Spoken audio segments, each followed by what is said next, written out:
జాతీయ పక్షి నెమలి. దాన్ని ఎవరన్నా చంపినా, ఏదన్నా అవమానం చేసినా, దాన్ని హింసించినా కఠినమైన చట్టాలు ఉన్నాయి. ఆవుని ఎందుకు అట్లాగా చెయ్యరు? పక్కన ధీరేంద్ర శాస్త్రి అలియాస్ బాగేశ్వర్ బావ అదే పాయింట్ని తెర మీదకి తీసుకొస్తున్నారు. పదే పదే అదే మాట్లాడుతున్నారు. ఈవెన్ ముస్లిం పెద్దలు కూడా ఆవుని జాతీయ జంతువుగా ప్రకటించండి, అప్పుడు ఇంకెవరు చంపడానికి వీలుండదు అని చెప్తున్నారు. ఇప్పుడు గో సంరక్షణ చట్టాలు కొన్ని రాష్ట్రాలు అమలు అవుతున్నాయి, బీజేపీ పాలిత రాష్ట్రాలు, మిగతా చోట్ల అమలు కావట్లేదు.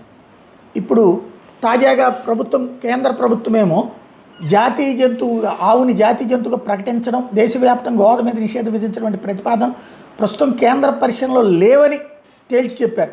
గోవధకు సంబంధించిన చట్టాలు రాష్ట్రాల వారీగా మారుతూ ఉంటాయని, తరచూ స్థానిక పరిస్థితుల అవసరాల ఆధారంగా రాష్ట్ర ప్రభుత్వాలే నిర్ణయం తీసుకుంటాయని చెప్పారు.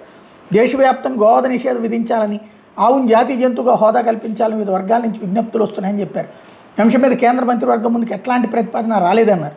భవిష్యత్తులో అట్లాంటి ప్రతిపాదన పరిశీలన దశకు వస్తే సమాచారం అందిస్తామని చెప్పారు. కానీ హిందూ సంఘాలు అయితే పెద్ద ఎత్తున ఉద్యమం ప్రారంభించి అది పీక్ స్టేజ్కి వెళ్ళి హిందూ ప్రభుత్వంగా చెప్పుకునేటువంటి బీజేపీ ప్రభుత్వమే చివరికి చేయకపోతే ఇంకెవరు చేస్తారనేటువంటి స్టేజ్ వస్తే బీజేపీ ఇబ్బంది పడాల్సి వస్తుంది.